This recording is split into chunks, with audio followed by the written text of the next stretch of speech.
Selamat pagi, salam sejahtera untuk kita semua. Memulai rangkaian aktivitas kehidupan sepanjang hari ini, mengajak kita untuk mendasari segala sesuatunya dengan kebenaran firman Tuhan. Sebelumnya mari kita berdoa. Bapa Surgawi, saat ini kami akan membaca dan merenungkan firman-Mu. Terangilah hati dan pikiran kami dengan kuasa Roh Kudus, agar rahasia firman-Mu dapat dibukakan dan kami beroleh hikmat untuk mengerti akan kehendak-Mu. Amin. Mari kita membuka dan membaca bersama firman Tuhan pada saat ini. Terdapat dalam Injil Markus pasal 4 ayat yang ke-30 sampai dengan ayat yang ke-34. Perumpamaan tentang biji sesawi. Katanya lagi, dengan apa hendak kita membandingkan kerajaan Allah itu? Atau dengan perumpamaan manakah hendaknya kita menggambarkannya? Hal kerajaan itu seumpama biji sesawi yang ditaburkan di tanah. Memang biji itu yang paling kecil daripada segala jenis benih yang ada di bumi. Tetapi apabila ia ditaburkan, ia tumbuh dan menjadi lebih besar daripada segala sayuran yang lain, dan mengeluarkan cabang-cabang yang besar, sehingga burung-burung di udara dapat bersarang dalam naungannya. Dalam banyak perumpamaan yang semacam itu, ia memberitakan firman kepada mereka sesuai dengan pengertian mereka. Dan tanpa perumpamaan, ia tidak berkata-kata kepada mereka, tetapi kepada murid-muridnya. Ia menguraikan segala sesuatu secara tersendiri. Saudara yang terkasih dalam Tuhan, dalam perjanjian lama Allah mempergunakan berbagai macam cara untuk menyampaikan maksud dan kehendak-Nya berbicara kepada manusia. Dan dalam perjanjian baru pun, Tuhan Yesus juga mempergunakan berbagai macam cara untuk mengutarakan kehendak Allah Bapa kepada manusia agar dapat ditaati dan dilaksanakan dalam kehidupan sehari-hari. Salah satu cara Yesus adalah dengan perumpamaan. Maksud dipakainya perumpamaan adalah untuk mengungkapkan kebenaran yang dalam dan sulit dengan cara sederhana agar dapat dimengerti dan diterima dengan mudah. Perumpamaan Yesus tentang biji sesawi yang ia pakai untuk menjelaskan tentang pertumbuhan kerajaan Allah, misalnya. Perumpamaan ini bagi kita adalah sebuah penguatan. Pada zaman Yesus, ia menyadari tantangan yang dialami para pengikutnya. Jumlah mereka yang mengikut dan mendengar apa yang Yesus ajarkan pada saat itu di Galilea sangat kecil. Ditambah lagi karena iman mereka kepada Yesus, mereka dianiaya, dilecehkan, diabaikan, diremehkan. Tetapi melalui perumpamaan ini, Yesus mau katakan ada pengharapan berupa pertumbuhan kerajaan Allah itu sendiri.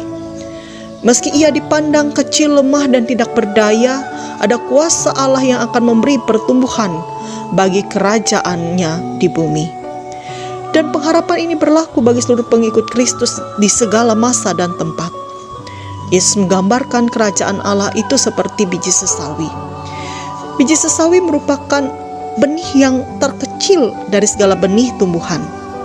Tetapi ketika ditanam dan terjadi pertumbuhan, akan bertumbuh menjadi besar, batang-batangnya akan mengeluarkan cabang-cabang, sehingga burung-burung dapat bersarang dalam naungannya. Demikianlah kerajaan Allah itu bertumbuh. Dimulai dari Galilea, Yerusalem hingga ke ujung dunia, berita Injil telah diberitakan. Dimulai dari Galilea, Yerusalem hingga ke tempat atau daerah kita.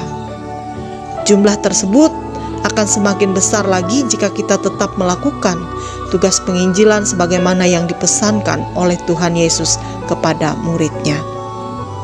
Saudaraku, dengan perumpamaan biji sesawi, Tuhan mau agar kita menyadari bahwa segala sesuatu yang hidup akan bertumbuh dalam kuasa dan anugerah Tuhan.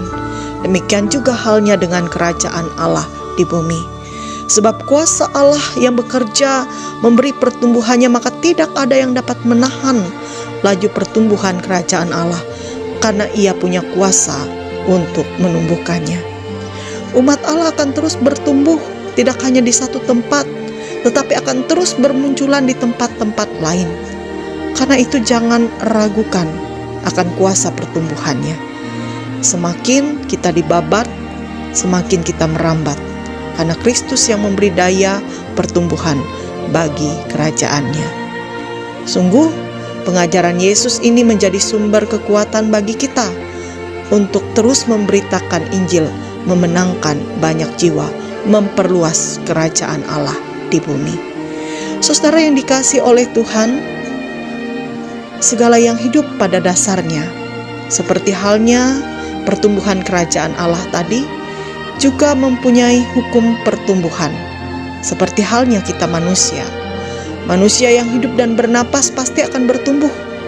Seorang bayi tidak terus-terusan menjadi bayi, tetapi akan ada fase-fase pertumbuhan hingga ia menjadi dewasa, bahkan menua. Iman kita di dalam Tuhan pun seharusnya bertumbuh. Salah satu yang menandakan bahwa iman kita bertumbuh adalah melalui sikap kita. Kita tidak akan melecehkan, tidak akan mengabaikan, tidak peduli atau tidak memperhatikan sesuatu yang kelihatannya kecil dan tidak bernilai, sebab kita menyadari bahwa segala sesuatu seperti halnya hukum pertumbuhan kerajaan Allah di bumi tadi, semua memiliki potensi untuk bertumbuh besar dan bernilai, serta memberi dampak positif bagi orang lain. Karena itu, kita akan menghargai segala sesuatu yang hidup yang Allah ciptakan di sekitar kita, karena itu akan berdampak besar pula dalam kehidupan kita. Amin.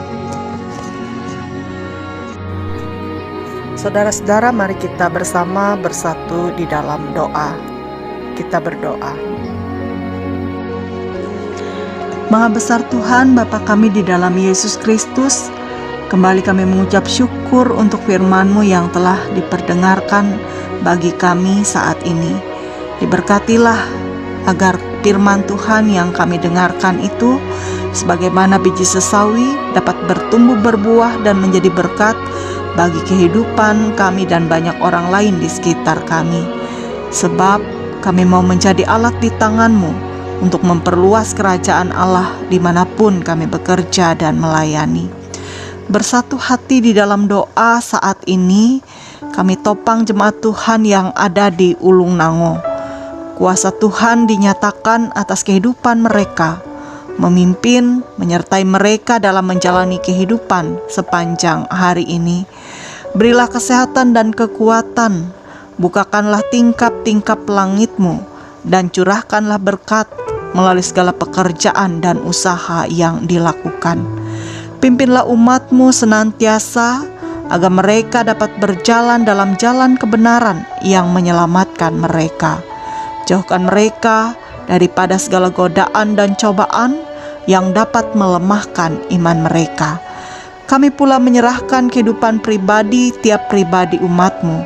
Sepanjang hari ini, biarlah segala yang baik boleh terjadi menurut kehendak-Mu. Dalam nama Tuhan Yesus kami berdoa. Amin.